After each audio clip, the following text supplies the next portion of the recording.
네, 오늘의 정치권 소식 엄경영 시대정신연구소장 김민하 시사평론가 두 분과 함께 짚어보겠습니다. 안녕하세요. 네, 안녕하세요. 네, 어서 오세요. 자, 윤 대통령이 이제 특별 사면을 단행을 했습니다. 앞서 보도에서도 저희가 짚어봤습니다만 전반적으로 봤을 때 특이점 중에 하나가 이른바 약속 사면 그 논란이 좀 나오고 있고요. 어떻게 보셨습니까? 네, 이번 설날 특별 사면은 긍정적으로 해석하면 네 가지 정도 의미가 있는 것 같습니다. 첫 번째는 일단 국민통합 차원인데요. 과거 문재인 정부에서 이 적폐 수사를 강력하게 추진했기 때문에 여기에서 단죄된 일부 정치인들에 대해서 특별 사면 조치를 단행했다 이렇게 볼 수 있는데 야권에서는 김경수 전 경남지사가 빠진 것이 형평성 위배다 이렇게 이제 비판을 하고 있는데요. 김경수 전 지사는 적폐청산과는 거리가 좀 있다. 지난 대선에서 댓글 공작 관련된 그런 이제 범죄이기 때문에 저는 이제 성격이 다르다고 보고요. 두 번째로는 안보 중심의 보수 결집이다 이렇게 볼 수 있는데요. 여기 핵심 인물이 김광진 전 국가안보실장을 들 수 있습니다. 이분은 이제 댓글 공작으로 최종 실형이 확정이 됐는데 현재 대통령 직속 국방혁신위 부위원장을 맡고 있습니다. 그래서 사면 조치가 불가피했다 이렇게 볼 수 있을 것 같고요. 그리고 세 번째로는 최재원 SK 수석 부회장 등 일부 경제인 5명이 포함되어 있는데요. 이제 윤 대통령의 경제 회복 의지가 반영된 거다. 그러니까 윤 대통령이 특별 사면 때마다 경제인들을 대거 이렇게 그 명단에 넣고 있는데요.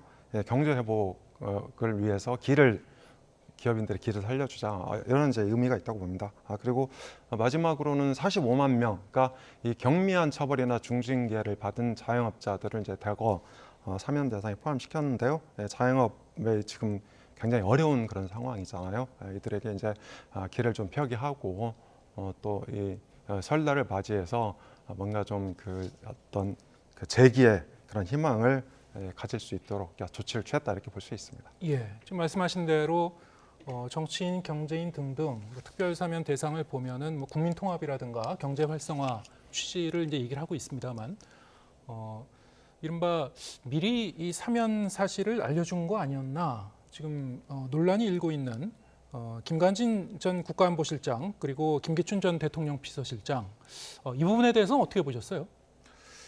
그러니까 지금 뭐 상고를 포기한다든지 이런 문제는 자신의 법적 권리를 포기하는 거 아니겠습니까? 그러니까 법적으로 한 번 더 다퉈볼 수 있는 기회를 포기하는 것이기 때문에 그냥 막연하게 내가 이 정권에서 한번 그리고 좀 가까운 시일 내에 사면을 받을 수 있는 가능성이 있기 때문에 그것에 대비해서 내가 이 권리를 한번 포기해봐야겠다. 이렇게 생각하기에는 좀 어렵지 않았겠느냐. 그러니까 뭔가 확실한 어떤 정보라든지 뭐 언질이라든지 이심전심하는 게 있으니까 어떤 형태로든 이번에 사면 명단에 들어갈 것입니다라는 어떤 정보가 있으니까 좀 선제적으로 이 재상고라든지를 포기해서 형을 확정을 받은 다음에 왜냐하면 사면의 전제 조건이 형이 확정이 되는 거니까요. 그 사면을 받을 수 있는 조건을 스스로 만들어서 이게 뭔가 이제 좀 지금 말씀하신 것처럼 약속 사면의 분위기를 만든 거 아니겠느냐 이런 시각이 있는 거 아니겠습니까? 그것을 의심하지 않을 수가 없다고 보고요. 국민들이 보는 입장에서는 지금 법무부는 그렇게 될 수가 없다 절차적으로 그럴 가능성이 없다라고 말을 하고 있습니다만은 그것을 어찌 알겠습니까? 사면권을 행사하는 것은 어쨌든 대통령이 자신의 어떤 헌법적인 권리로서 행사하는 것이기 때문에 그것은 다소간의 자의적인 어떤 이 가능성이 있는 것이 아니냐라는 계속된 어떤 지적과 의문이 있었던 것이잖아요. 그런 점에서 이런 방식으로 한 명도 아니고 지금 반복해서 이런 사례가 계속 나타나고 있는 것은 이 좀 안 좋은 선례를 계속해서 쌓아나가고 있는 것이고 오히려 지양했어야 될 바인데 이런 사례가 계속 늘어나고 있는 것은 상당히 우려스럽다라고 말씀드리겠습니다. 네, 기본적으로 이제 특별 사면이라는 게 이제 대통령의 고유 권한이기 때문에 지금 말씀하신 대로 그러면은 구체적으로 어떤 기준과 과정을 거쳐서 이게 시행이 된 거냐, 뭐 이거는 뭐 저희가 속속들이 알기는 어렵습니다만 지금 아까 설명해 주실 때도 이를테면 김경수 경남도지사 같은 경우에는 뭐 제외가 됐고. 여권 인사 같은 경우에도 조윤선 전 문화체육관광부 장관은 또 빠졌어요. 자, 이거는 뭐 어떻게 설명이 될까요? 네, 간단하게 좀 설명을 첨부하려고 하는데요. 이게 그 김기춘 전 비서실장은 39년생입니다. 그래서 현재 85세인 거죠. 그리고 이제 작년에 특사 때도 특별 사면이 거론이 됐다가 정치인 최소화라는 원칙 때문에 그러니까 보류됐거든요. 그래서 이분이 이제 얼마 전에도 계속 그 건강 문제를 이제 그 제기를 했고 저는 이제 그런 차원에서 사면이 이루어졌다고 보고 있고요. 그리고 김 전 실장은 이제 수상 경력도 많고 또 오랫동안 이제 국가에 봉사해왔기 때문에 이런 것들이 이제 그러니까 점수가 그 누적이 돼서 이번에 이제 특사 명단에 포함됐다 이렇게 볼 수 있는데 조윤선 전 문체장관은 정치인 사면 최소화라는 원칙을 좀 허무는 게 부담스러울 수 있었다. 저 그런 측면에서 제외됐다고 봅니다. 네. 이 사면에 대해서 이제 한 가지만 말씀을 드리면 어쨌든 주요 정치인들 그리고 잘 알려진 사람들 특히 이전 정권에서 중요한 역할을 맡았던 사람들 이런 분들의 경우에는 어쨌든 이분들을 사면함으로써 국민 통합 그리고 여론을 어떻게 통합하는 이런 것에 정말 중대한 어떤 역할을 할 수 있다라는 확신을 가질 때에 대통령이 사면하는 것이 정론이다라고 할 수 있는 거 아니겠습니까? 네. 근데 이런 분들의 경우에는 지금 이런 분들을 사면을 했을 때 국민 여론이 통합이 되는 것이냐, 오히려 국론이 분열되는 거 아니냐라는 우려를 갖게 하는 거거든요. 이분들이 과거의 어떤 잘못이나 이런 것들에 대해서 진지하게 반성한 것도 아니고 그런 상황이기 때문에 오히려 통합이 되는 것은 윤석열 대통령, 과거에 이분들을 수사하는데 검찰의 입장에서 이제 바라보고 있었던 윤석열 대통령과 이분들이 주요한 역할을 했던 정부를 지지했던 일부 보수 유권자층, 이분들의 사이를 통합하는 것 외에는 지금 별도의 국민적 여론이라는 차원에서는 긍정적인 영향이 없는 거 아니냐 이런 생각을 하고 있습니다. 그래서 이게 국민 통합에 별로 도움이 되지 않는다라는 점에 있어서도 이 사면권 행사는 지금 이 사례들은 상당히 자의적으로 된 것이다라는 평가를 피하기가 어렵다라고 생각을 합니다. 예, 두 분의 각기 다른 의견을 들어봤고요. 주제를 좀 바꿔보도록 하겠습니다. 지금 여야의 이 공천 상황 좀 짚어볼 텐데요. 일단 국민의힘 같은 경우에는 이 지역구 조정 움직임이 지금 가시화되고 있습니다. 특히 다선 의원에 대해서 당 차원에서 지역구 조정 요청이 있었는데 5선의 서병수 의원, 3선 김태호 의원에 대해서 지역구 조정을 좀 해달라 당의 요청이 있었습니다. 어떻게 보셨습니까? 네, 5선 서병수 의원에 대해서 부산 북강서갑 여기 이제 출마 요청을 했고 오늘 수락한 걸로 알려져 있습니다. 네. 그런데 지난 2020년 총선에서 부산, 경남, 울산에서 민주당이 7곳에서 이겼습니다. 이제 소위 낙동강 벨트가 핵심인데요. 부산이 북강서갑, 여기가 전재수원인데 이 지역구가 낙동강 벨트의 핵심 지역입니다. 낙동강 벨트. 네, 낙동강 벨트. 그리고 이제 그 인접 지역이 남구을, 그 다음에 사하갑 이런 게 있고요. 그 다음에 양산으로 넘어가면 양산을, 또 김해시 갑을 이렇게 있고, 울산에는 울산 북구 이렇게 이제 7곳이 있는데요. 이게 이 북구 강서갑을 민주당이 방어하지 못하면 낙동강 벨트 전체가 위험해집니다. 그래서 국민의힘이 서병수 의원을 북강서갑에 투입을 해서 전재수 의원과 경쟁을 붙이겠다. 저는 이런 의도로 보여지고요. 사실 지난 2020년 총선 때 차이가 별로 안 났습니다. 대략 한 2.5%포인트 정도로 이제 간신히 전재수 의원이 이겼는데요. 그 인접 지역도 마찬가지입니다. 박재호 의원이나 최인호 의원도 그렇게 차이가 많이 안 났고요. 또 그래서 양산을 같은 경우도 김두관 전 경남지사, 그러니까 이분이 이제 여기서 이겼는데 여기서도 1.5%포인트 정도 격차가 아주 작았습니다. 그리고 이제 김해만 한 5%포인트 정도, 김해 갑을만 이 정도로 민주당이 이겼는데 지난 지방선거에서 김해시장의 경우 15%포인트 이상 차이가 났기 때문에 지금은 부산, 경남, 울산 전체 7석 자체가 좀 민주당한테는 굉장히 위험하다 이렇게 볼 수 있을 것 같고요. 이런 것을 타깃으로 해서 7곳 전체를 다 탈환하겠다. 이게 이제 그 국민의힘의 목표라고 봅니다. 지금 낙동강 벨트라고 표현하신 이 지역들 그리고 이 두 의원에게 지역구 조정을 요청한 그 지역이 부산 경남에서도 특히 이 더불어민주당과 국민의힘이 서로 절대로 이제 물러서지 않으려고 하는 것 격전지라고 볼 수 있겠네요. 국민의힘 입장에서도 이곳은 특별히 뭐 험지라고 하기도 좀 뭐한 곳입니까? 해볼 만한 지역입니까? 어떻게 보십니까? 지금 소장님 말씀대로 이제 승부를 볼 만한 지역인 것이죠. 한번 붙어볼 만한 지역인 것이고 당연히 이제 이 부분에 있어서는 나름대로의 전략적 판단과 사고를 해야 되는 지역인 것인데 이제 최선의 선택인 것이냐 서병수 의원을 그쪽으로 옮기는 거하고 김태호 의원을 이제 양산을에 보내서 김두관 의원하고 붙이는 게 최선의 선택인 것이냐는 이제 전략적 판단을 해봐야 되겠죠. 근데 이제 기본적으로는 지금 말씀하신 것처럼 이 지역에 대한 나름대로의 이 고려가 있어야 되는 건 맞습니다. 그렇기 때문에 한동훈 비대위원장이 뭔가 이제 앞으로 헌신이나 이런 것들이 더 필요하다, 현역 의원들이 이런 얘기를 하는 것도 지금 이 부분에 있어서 풀려야 네. 이 부분에 있어서 이제 서병수 의원하고 김태 의원이 이동하는 것으로 풀려야 나머지 부분들에 대한 PK 지역이라든가 영남 지역에 대한 어떤 여러 가지 현역 의원들의 재배치라든가 이런 것들을 전략적으로 할 수 있기 때문에 예. 지금 그 얘기를 하는 거거든요. 예. 그래서 이런 부분은 이제 큰 명분상에서는 이해가 가능한데 네. 지금 우려가 한 부분에서 되는 거는 이게 결론적으로 해당 지역구의 현역 의원들을 다른 곳으로 옮기면서 그럼 누가 여기에 출마하는 거냐의 그렇죠. 문제에 있어서는 예. 여기에 그러면 대통령실에서 온 사람들, 그러니까 네. 윤심을 등에 업은 사람들이 여기에 오히려 출마를 함으로 인해서 예. 현역 의원을 밀어내고 윤심 공천이 여기에 이루어지는 것이다. 라는 얘기가 될 개연성도 있다라는 우려가 지금 나오고 있다는 겁니다. 실제로 예. 지금 이제 지금 이 서병수 의원 지역구였던 부산 진구 갑에다가 네. 지금 박성훈 전 해수부 차관, 그러니까 대통령실의 전 국정기획 비서관이었던 분이지 않습니까? 예. 이분도 공천 신청을 했다, 이런 상황인 거 아니겠습니까? 출마를 선언했습니다. 그렇죠. 예. 그러니까 이런 것들이 향후에 오히려 이제 전체판에서는 부담스러운 어떤 결과로 이어질 수 있을 것이기 때문에 예. 이 부분을 잘 어떻게 해소할 것이냐, 이걸 지켜봐야 된다는 것이죠. 예. 이게 묘하게 이 지금 시기가 일치해서요.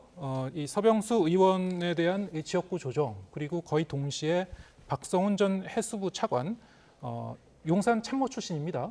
예, 전 국정기획 비서관이기도 했고요. 출마를 선언했어요. 자, 이 부분 어떻게 보셨습니까? 네, 그러니까 부산, 경남하고 대구, 경북 다 합쳐서 지역구가 65개입니다. 예. 65개인데 현재 영남권에서 뛰고 있는 용산 대통령실이나 장차관 출신들이 대략 20명을 조금 넘는 수준입니다. 그래서 네. 저는 그러니까 절대 수로 보면 그렇게 많은 수치가 아니다. 그리고 또 한동훈 비대위원장이 엄격하게 공천 룰대로 공정 경선 원칙을 밝히고 있고 아직까지 뭐 그러니까 대통령실 참모라든지 장차관 출신들을 전략 공천으로 낙하산으로 갖다 꽂진 않았거든요. 그래서 예. 저는 그런 우려는 좀 더 과다하다 이렇게 보고 있고요. 김태호 의원 같은 경우에는 경남지사를 역임했지만 경남 전역에서 경쟁력이 입증된 사람입니다. 그러니까 왜 우리 이번에 대한민국 축구 잘한다고 후반에 막 골을 넣고 이래서 좀비 축구라고 하지 예. 않습니까?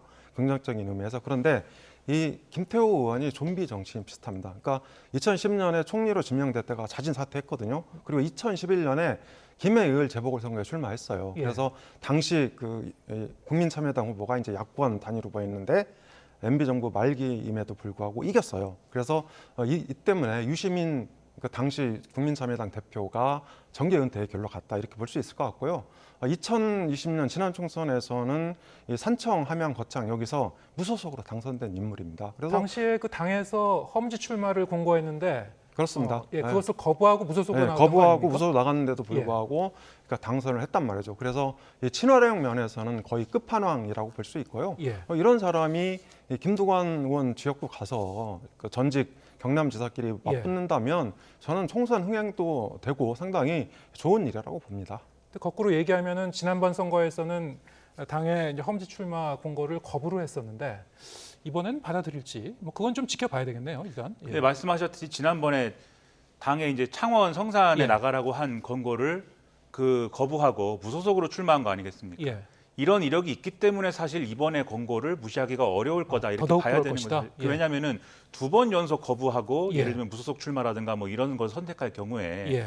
뭐 지금 소장님은 뭐 좀비 정치인이다. 어감은 좀 좋지 않죠. 좀비 정치인이라는 긍정적인 어감은. 의미에서 예. 네, 이제 좀 긍정적인 의미긴 하지만 어쨌든 그런 말씀을 해주시기도 했습니다만은 그것도 이제 한계가 있는 거 아니겠습니까? 계속 뭐 그런 선택을 하면 어떻게 되겠습니까? 그렇기 때문에 그리고 말씀하신 대로 뭐 경남 도지사끼리 붙는 그림이나 이런 것도 사실 그림이 이제 뭐 나쁜 그림은 아닐 뿐더러 예. 또 양산을 해서 해볼 만한 지역이에요. 그러니까 예. 굳이 이제 거부할 만한 명분도 없고 또 예. 거부할 만한 일도 아니다 이렇게 봐야 될 것 같습니다. 예. 지금 그 용산 참모 출신들 그리고 전직 장관들 뭐 연이어서 지금 출사표를 던지고 있는데 전반적으로 여당에 좀 유리한 지역들, 좀 쉬운 지역들 상대적으로 텃밭에 이제 출마를 원하고 있다. 자, 이래서 그럼 기존에 그곳을 지망했던 사람들 혹은 뭐 현역 의원들 지금 뭐 공천 과정에서 상당히 좀 갈등이 있지 않을까 당내 긴장이 좀 고조되고 있는 상황인데 특히 강남 을 지역 말이죠. 박진 전 장관과 이현모 전 인사비서관이 이제 맞붙게 됐습니다. 여기에 대해서 일각에서는 윤 대통령도 상당히 좀 불쾌한 좀 심기를 드러내기도 했다. 뭐 이런 그 얘기도 흘러나오고 있는데 교통 정리가 좀 될 것 같습니까? 어떻게 보시는지요? 네, 강남을은 박진 전 외교장관이 조금 논란이 되고 있는 것 같습니다. 왜냐하면 박진 외교장관은 사실은 이제 장관 유임설이 나돌았었거든요. 네. 그런데 지난해 12월에 부산 엑스포 유치 실패하면서 실패의 주무 책임자로 조금 이제 이름이 오르내렸습니다. 당시에 장성민 전 미래전략기획관하고 함께 그랬는데 사실 박진 전 장관이 강남을에 공천받게 된 경위를 보면 예. 그러니까 우연히 그러니까 이를테면 이제 이 지난번 그 총선 때 여기 공천을 받게 됐는데 원래 이분 지역구가 종로입니다. 종로인데 당시 황교안 이 통합당 대표가 종로에 출마하면서 종로 출마하려고 했던 이 박진 전 장관, 그러니까 종로구가 지역구였던 박진 전 장관을 강남을에 공천한 거거든요, 막판에. 그렇기 때문에 이 강남을이 박진 외교장관 지역구다 이렇게 보기가 좀 어렵습니다. 그리고 이제 이분이 5선이나 됐고 또 엑스포 유치 책임론도 있기 때문에 저는 험지 쪽으로 좀 방향을 틀어야 되는 거 아닌가. 그러니까 이 강남을이라는 곳은 사실 나가기만 하면 된다는 그런 이제 설이 있지 않습니까? 물론 이제 이번에 뭐 개혁신당이나 이낙연 새로운 그 미래 이쪽에서 후보를 이제 내보내게 되면 경쟁이 치열할 수도 있지만 국민의힘한테는 상대적으로 유리한 지역구다. 저는 그런 면에서 이 5선급 박진 전 외교장관의 강남을 출마는 전 다소 부적절하다 그렇게 생각합니다. 네, 강남을을 비롯해서 지금 상당히 지금 공천 과정에서 갈등이 예상되는 그 지역이 뭐 한두 곳이 아닌데 정영환 공관위원장 같은 경우에는 국민 눈높이에 맞게 공천하겠다. 어떻게 이를 풀어갈 것 같습니까? 국민 눈높이에 맞게 공천을 해야 되는데 사실은 좀 이 전선이 난감한 부분이 있습니다. 왜냐하면 이 기존에 이제 일반론으로 할 때 국민 눈높이에 맞게 공천을 하려면 일정 정도 현역 의원들을 좀 물갈이를 하고 이런 게 있어야 되지 않습니까? 그런데 이번에 현역 물갈이를 하면은 앞서 쭉 말씀드렸듯이 그 자리에 윤심 공천되는 거 아니냐는 우려가 같이 상존하고 있는 거잖아요. 두 가지 우려가 같이 있다 보니까 국민 눈높이에 맞추는 거는 뭐냐라는 거에 대해서 지금 의문이 있는 거거든요. 그 두 개를 놓고 동상이몽할 수 있는 구조이기 때문에 그래서 이 문제를 어떻게 현명하게 풀어낼 거냐라고 하는 게 한동훈 비대위원장의 지금 큰 딜레마, 숙제인 것이죠. 그런데 강남을 같은 경우에는 국민 눈높이라는 기준으로 보면 어떻게 풀어가야 됩니까? 그래서 이제 그 문제도 이제 아주 난감한 것인데 그래서 윤석열 대통령도 이른바 이제 채널A 등의 보도에 의하면은 왜 이 험지에 가야지 양지 바른 곳에만 가느냐라고 꾸짖었다는 것인데 사실 그 두 사람 중에 지금 이원모 비서관 전 비서관하고 박진 전 장관 중에 누구에게 하는 말인지를 모르겠는 거 아니겠습니까? 누구더러 험지에 가라고 하는 것인지. 그래서 현명한 방식은 둘 다 이 자리에 공천하지 않는 것이다. 다른 지역구로 보내는 것이다. 이게 이제 현명한 방식이다라는 얘기가 그래서 나오는 것 같고 마찬가지 지역구가 지금 언론이 딱 두 사람 사실은 지목해서 얘기를 하는 거거든요. 지금 말씀드린 게 윤석열 대통령과 아주 가까운 지금 거리에 있는 분이라고 하는 게 이원모 전 인사비서관인 것이고 개인적으로도 그렇고 공적으로도 그렇고 그다음에 또 한 사람이 해운대갑에 지금 나간다고 하는 주진우 전 법률비서관입니다. 이분도 여기에 이제 공천을 받게 되는 거냐가 이제 여러모로 지금 언론의 조명을 받고 있는 건데 이런 분들이 공천을 실제로 자기들이 원하는 곳에 받게 되면 다른 데서 어떻게 조정이 되고 이 한동훈 비대위원장이 나름대로 좀 이 윤심 공천이라는 논란을 피해갈 만한 어떤 것들을 하게 되더라도 이 정치라는 게 결국은 인식의 게임이지 않습니까? 이런 분들이 여기에 실제로 들어가게 되면은 결국은 윤심 공천이 됐다라고들 평가를 할 거거든요. 결국은 이런 포인트에서 제대로 잡아주는 게 중요하다 이런 얘기입니다 지금. 민주당 상황도 좀 보죠. 일단 1차 공천 심사 결과 36곳을 이제 발표를 했는데 일단 1차 심사에서는 뭐 비교적 갈등이 좀 덜한 곳, 논란의 여지가 좀 덜한 곳부터 먼저 그 작업을 한 것 같아요. 어떻게 보셨습니까? 네, 현역 하위 20% 컷오프해서 설 전까지 통보하겠다. 이게 원래 민주당의 입장이었는데요.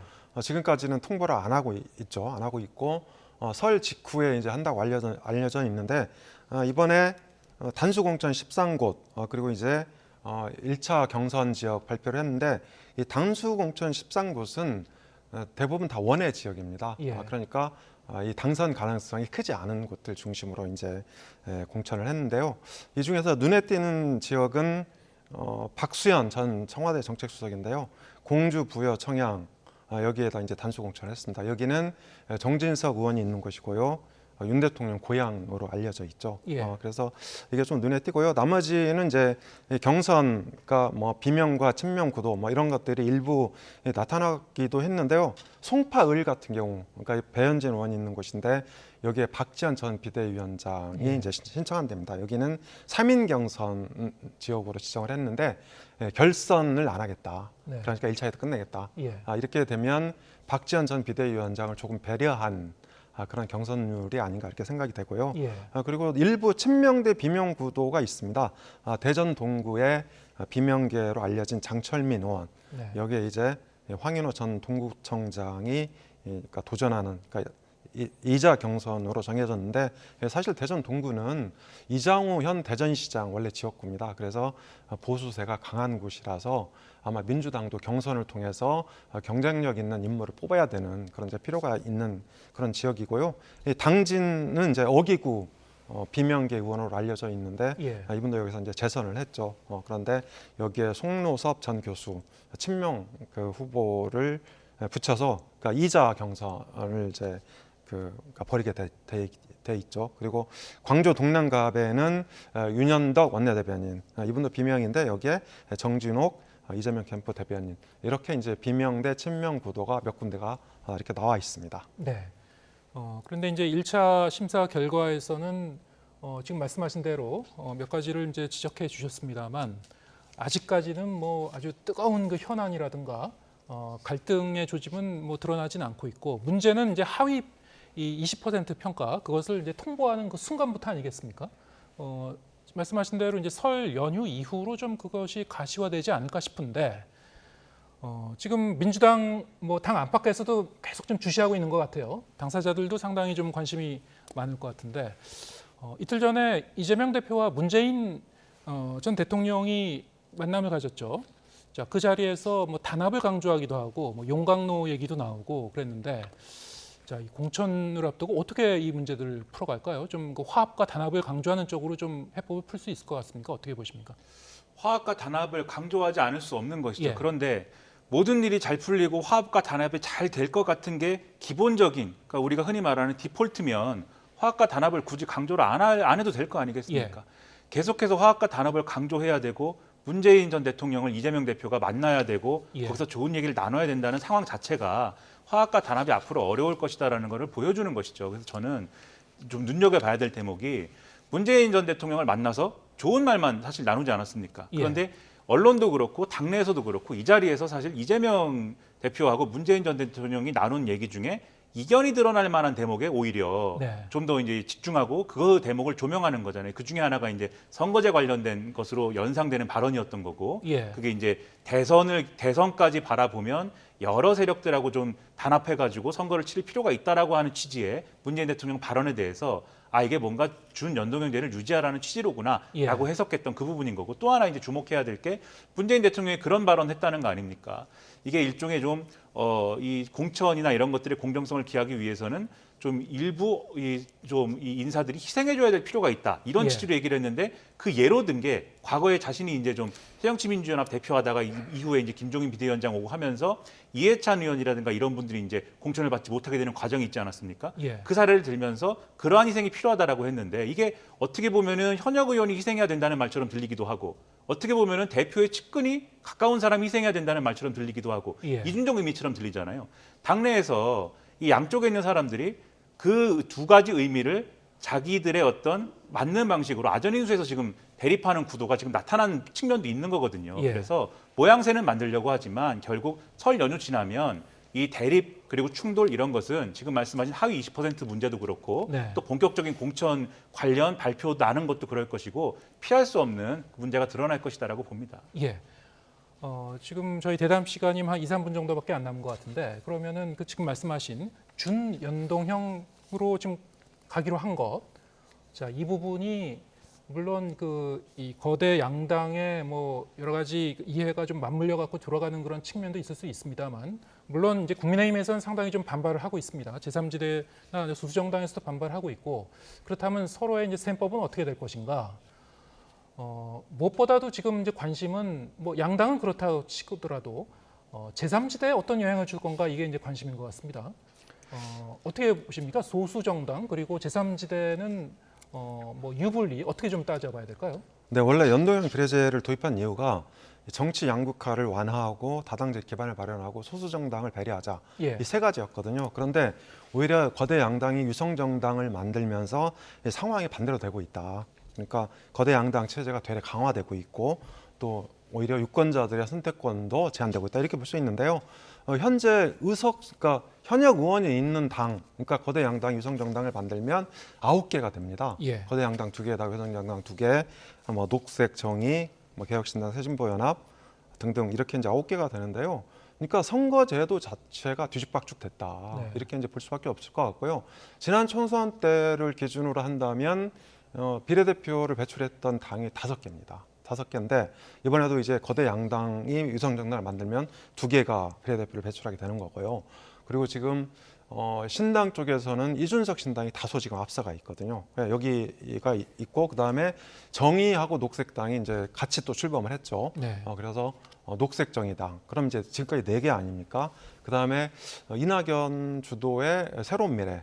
여기도 이제 현역들이 이제 다수 들어갈 가능성이 있는데 저는 이제 이 정도가 비례 의석을 배출할 수 있는 당이다 이렇게 예. 볼 수 있고 기본소득당 중심의 새진보연합이 최근에 출범했어요 어젠가. 그런데 이 새진보연합은 민주당이 추진하는 통합비례정당에 참여하겠다 이런 이제 의사를 이제 피력한 적이 있습니다. 예. 그래서 그러니까 제3지대 정당한테 딱히 유리한 구도가 아니다. 예. 오히려 거대 양당 중심으로 비례 의석을 나눠 가질 수밖에 없는 구도가 다시 만들어지고 있다 이렇게 볼 수 있습니다. 예. 자, 제3지대의 이 준연동형 제도가 어떤 영향을 줄지 그리고 좀 이런 상황에서 빅텐트 좀 구성 움직임은 어쨌든 계속 좀 뭐 노력은 하고 있는 것 같은데요. 이 조홍천 이원욱 그 두 의원이 통합 그 공천관리위원회 이제 구성을 좀 제안하기도 했고, 자, 이 선거제도 그리고 이 빅텐트 구성 움직임 이게 좀 어떻게 맞물려 돌아갈 것 같습니까? 선거제도와 관련된 논의가 이렇게 엉망으로 되는 거에 대해서는 유감스러운데 어쨌든 현실은 현실 아니겠습니까? 이거를 각 정당들이 어떻게 헤쳐나가야 되느냐 문제인데 제3지대라고 하는 거는 결국은 민주당하고 지금 말씀하신 위성정당식의 어떤 파트너십을 맺지 않는 세력들을 제3지대라고 하는 거고 그렇다고 하면 이 세력들이 어떻게 하느냐의 문제에 있어서는 결국은 자기들끼리 다 합치거나 아니면 선거연대를 하거나 두 가지 선택지밖에 없는 거잖아요. 예. 근데 다 합치는 선택지는 지금 비명계 3인이 갈라지면서 그래서 이낙연 전 총리가 이 새로운 미래를 독자 창당을 하는 구성으로 가면서 사실은 요거는 많이 가능성이 낮춰졌다고 볼 수 있고 예. 결국은 선거연대를 하는 방식으로 진행이 돼야 되고 그게 지금 말씀하신 예. 통합공천위원회 뭐 이런 걸 만들자라는 제안으로 이어진 것인데 예. 그러면 선거연합은 어떤 방식으로 할 것이냐. 첫째로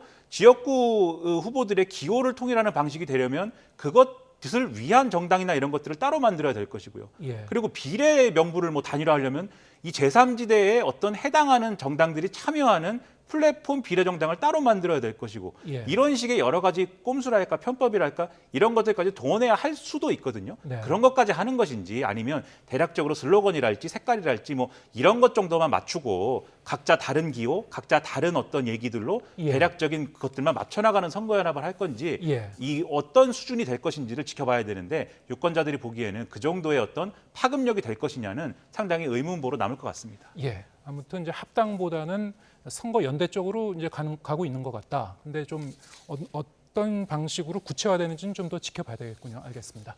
여기까지 듣겠습니다. 엄경영 시대정신연구소장, 김민아 시사평론가 두 분과 함께했습니다. 고맙습니다. 감사합니다.